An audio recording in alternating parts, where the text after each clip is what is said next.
1990ರ ದಶಕವು ಭಾರತೀಯರಿಗೆ, ವಿಶೇಷವಾಗಿ ಕನ್ನಡಿಗರಿಗೆ, ಸಾಂಸ್ಕೃತಿಕ, ಸಾಮಾಜಿಕ ಮತ್ತು ಆರ್ಥಿಕ ಬದಲಾವಣೆಗಳ ಒಂದು ರೋಮಾಂಚಕ ಯುಗವಾಗಿತ್ತು. ಈ ದಶಕವು ತಂತ್ರಜ್ಞಾನ, ಸಿನಿಮಾ, ಸಂಗೀತ ಮತ್ತು ಜನರ ಜೀವನ ಶೈಲಿಯಲ್ಲಿ ಗಮನಾರ್ಹವಾದ ಬದಲಾವಣೆಗಳಿಗೆ ಸಾಕ್ಷಿಯಾಯಿತು. ಕನ್ನಡದಲ್ಲಿ ಆ 90ರ ದಶಕ ಬಲು ಚೆಂದ ಎಂದು ಒಂದು ಕತೆ ಆ ಕಾಲದ ವಾತಾವರಣವನ್ನು, ಜನರ ಭಾವನೆಗಳನ್ನು ಮತ್ತು ಆ ದಿನಗಳ ಸೊಗಸನ್ನು ಕಲ್ಪನೆಯೊಂದಿಗೆ ಬೆರೆಸಿ ಒಂದು ಕಾಲ್ಪನಿಕ ಕಥೆಯನ್ನು ಸೃಷ್ಟಿಸುತ್ತೇನೆ. ಕಾವೇರಿಯ ಕಂಗಳಲ್ಲಿ 90ರ ದಶಕ. ಕಾವೇರಿ 16 ವರ್ಷದ ಹುಡುಗಿ. 1995ರಲ್ಲಿ ಮೈಸೂರಿನ ಒಂದು ಸಣ್ಣ ಕಾಲೋನಿಯಲ್ಲಿ ತನ್ನ ಕುಟುಂಬದೊಂದಿಗೆ ವಾಸಿಸುತ್ತಿದ್ದಳು. ಆಕೆಯ ಮನೆಯ ಮುಂಭಾಗದಲ್ಲಿ ಒಂದು ದೊಡ್ಡ ಕೃಷ್ಣವೇಣಿ ಮರವಿತ್ತು. ಬೇಸಿಗೆಯ ರಜೆಯಲ್ಲಿ ಕಾವೇರಿಯ ದಿನವು ಆ ಮರದ ಕೆಳಗೆ ಕೂತು ರೇಡಿಯೋದಲ್ಲಿ ಎಸ್.ಪಿ. ಬಾಲಸುಬ್ರಹ್ಮಣ್ಯಂನ ಸಾಹೋರೆ ಸಾಹೋರೆ ಗೀತೆಯನ್ನು ಕೇಳುವುದರಿಂದ ಆರಂಭವಾಗುತ್ತಿತ್ತು. 90ರ ದಶಕದ ಕನ್ನಡ ಚಿತ್ರಗೀತೆಗಳು ಆಗ ಎಲ್ಲೆಡೆ ಮನೆ ಮಾಡಿದ್ದವು. ಕಾವೇರಿಯ ತಂದೆ ರಾಮಯ್ಯ ಸರ್ಕಾರಿ ಕಚೇರಿಯಲ್ಲಿ ಗುಮಾಸ್ತರಾಗಿದ್ದರು ಮತ್ತು ತಾಯಿ ಲಕ್ಷ್ಮೀದೇವಿ ಗೃಹಿಣಿಯಾಗಿ ಮನೆಯನ್ನು ನಿರ್ವಹಿಸುತ್ತಿದ್ದರು. ಕಾವೇರಿಯ ಜಗತ್ತು ಸರಳವಾಗಿತ್ತು, ಆದರೆ ಸಂತೋಷದಿಂದ ತುಂಬಿತ್ತು. ಆಗಿನ ದಿನಗಳಲ್ಲಿ ಟಿವಿಯಲ್ಲಿ ದೂರದರ್ಶನವೊಂದೇ ಇತ್ತು ಮತ್ತು ಶನಿವಾರ ಸಂಜೆ ಚಿತ್ರಹಾರ ಕಾರ್ಯಕ್ರಮದಲ್ಲಿ ಕನ್ನಡ ಚಿತ್ರಗೀತೆಗಳನ್ನು ಕಾವೇರಿ ತನ್ನ ಸಹೋದರಿ ಸುಮಿತ್ರಾಳೊಂದಿಗೆ ಕುಳಿತು ತೀವ್ರ ಆಸಕ್ತಿಯಿಂದ ನೋಡುತ್ತಿದ್ದಳು. ರಾಜ್ಕುಮಾರ್, ವಿಷ್ಣುವರ್ಧನ್ ಮತ್ತು ಅಂಬರೀಶ್ರಂತಹ ನಟರ ಚಿತ್ರಗಳು ಆಗಿನ ಯುವಕರ ಹೃದಯದಲ್ಲಿ ಒಂದು ವಿಶೇಷ ಸ್ಥಾನವನ್ನು ಪಡೆದಿದ್ದವು. ಕಾವೇರಿಗೆ ರಾಜ್ಕುಮಾರ್ ಗಂಗೆ ಗೌರಿ ಈ ಚಿತ್ರದ ಕಾಂಗು ಕಾಂಗು ಗೀತೆಯೆಂದರೆ ಎಲ್ಲಿಲ್ಲದ ಒಲವು. ಒಂದು ದಿನ ಕಾವೇರಿಯ ಗೆಳೆಯ ರವಿ ಸೈಕಲ್ನಲ್ಲಿ ಬಂದು, ಕಾವೇರಿ, ಈ ವಾರ ಗಾಂಧಿನಗರದ ಶಿವಾಜಿ ಟಾಕೀಸ್ನಲ್ಲಿ ಓಂ ಚಿತ್ರ ಬಿಡುಗಡೆಯಾಗಿದೆ, ಒಟ್ಟಿಗೆ ಹೋಗೋಣವೇ ಎಂದು ಕೇಳಿದ. ಆಗ ಶಿವರಾಜ್ಕುಮಾರ್ ಓಂ ಚಿತ್ರವು ಕನ್ನಡ ಚಿತ್ರರಂಗದಲ್ಲಿ ಸಂಚಲನ ಮೂಡಿಸಿತ್ತು.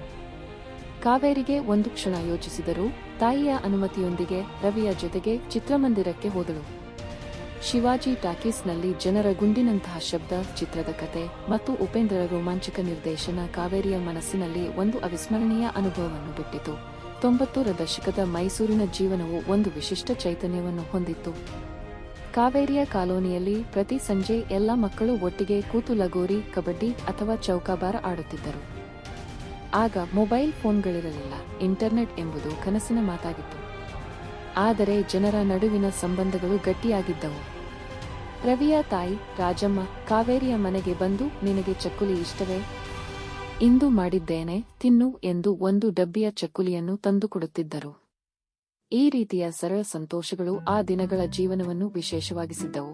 ಕಾವೇರಿಯ ಶಾಲೆಯಲ್ಲಿ ಒಂದು ವಾರ್ಷಿಕ ಕಾರ್ಯಕ್ರಮದ ಸಂದರ್ಭದಲ್ಲಿ ಆಕೆ ಗದ್ದಲಗುಟ್ಟ ಚಿತ್ರದ ಕಾಡಿನ ಬೆಂಕಿಯ ಗೀತೆಗೆ ಒಂಗುಡೆಯಂತೆ ನೃತ್ಯ ಮಾಡಿದ್ದಳು.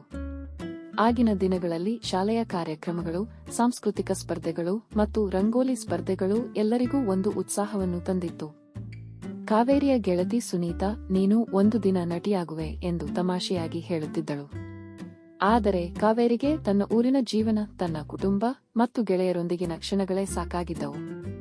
ಒಂದು ದಿನ ಕಾವೇರಿಯ ತಂದೆ ರಾಮಯ್ಯ ಮನೆಗೆ ಒಂದು ದೊಡ್ಡ ಸಿಡಿಯಂಗಿನ ಟಿವಿಯನ್ನು ತಂದರು. ಆಗ ಟಿವಿಯಲ್ಲಿ ಎನ್ಟಿವಿ ಮತ್ತು ಚಾನಲ್ ವಿ ಎಂಬ ಚಾನಲ್ಗಳು ಜನಪ್ರಿಯವಾಗಿದ್ದವು. ಕಾವೇರಿಯ ಸಹೋದರಿ ಸುಮಿತ್ರಾ ಎನ್ಟಿವಿಯಲ್ಲಿ ಬರುವ ಬಾಂಬೆ ವಿಕಿಂಗ್ಸ್ ಗೀತೆಗಳನ್ನು ಗುಣಗುಣಿಸುತ್ತಿದ್ದಳು. 90ರ ದಶಕದ ಈ ಸಾಂಸ್ಕೃತಿಕ ಮಿಶ್ರಣ, ಕನ್ನಡ ಚಿತ್ರಗೀತೆಗಳು, ಹಿಂದಿ ಪಾಪ್ ಸಾಂಗ್ಸ್ ಮತ್ತು ಸ್ಥಳೀಯ ಜನಪದ ಕಲೆ ಎಲ್ಲವೂ ಒಟ್ಟಿಗೆ ಜನರ ಜೀವನಕ್ಕೆ ವರ್ಣ ತುಂಬಿದ್ದವು. ಕಾವೇರಿಯ ಜೀವನದಲ್ಲಿ ಒಂದು ಸಣ್ಣ ತಿರುವು ಬಂದದ್ದು ಆಕೆಯ ಚಿಕ್ಕಪ್ಪನಿಂದ. ಚಿಕ್ಕಪ್ಪ ಬೆಂಗಳೂರಿನಿಂದ ಬಂದಾಗ ಕಾವೇರಿಗೆ ಒಂದು ವಾಕ್ಮನ್ ಉಡುಗೊರೆಯಾಗಿ ಕೊಟ್ಟ. ಆ ವಾಕ್ಮನ್ನಲ್ಲಿ ಕಾವೇರಿ ಎ.ಆರ್. ರೆಹಮಾನ್ ರೋಜಾ ಚಿತ್ರದ ಗೀತೆಗಳನ್ನು ಕೇಳುತ್ತಾ ತನ್ನ ಕಾಲೇಜಿಗೆ ಸೈಕಲ್ನಲ್ಲಿ ಹೋಗುತ್ತಿದ್ದಳು. ಆಗಿನ ದಿನಗಳಲ್ಲಿ ಒಂದು ಕ್ಯಾಸೆಟ್ ಟೇಪ್ ಖರೀದಿಸಿ ಅದನ್ನು ರಿವೈಂಡ್ ಮಾಡಿ ಕೇಳುವುದು ಒಂದು ಸಂತೋಷದ ಅನುಭವವಾಗಿತ್ತು. ಕಾವೇರಿಯ ಕಥೆಯು 90ರ ದಶಕದ ಕನ್ನಡಿಗರ ಜೀವನದ ಒಂದು ಚಿತ್ರಣವಾಗಿದೆ. ಆ ದಿನಗಳಲ್ಲಿ ಜನರಿಗೆ ಕಡಿಮೆ ಸೌಲಭ್ಯಗಳಿದ್ದರೂ ಸಂತೋಷದ ಕ್ಷಣಗಳು ಎಲ್ಲೆಡೆಯೂ ತುಂಬಿದ್ದವು. ಕಾವೇರಿಯಂತಹ ಯುವಕ ಯುವತಿಯರು ತಮ್ಮ ಕನಸುಗಳನ್ನು ಕಟ್ಟಿಕೊಂಡು ಸರಳ ಜೀವನದಲ್ಲಿ ಸಂತೋಷವನ್ನು ಕಂಡುಕೊಂಡಿದ್ದರು.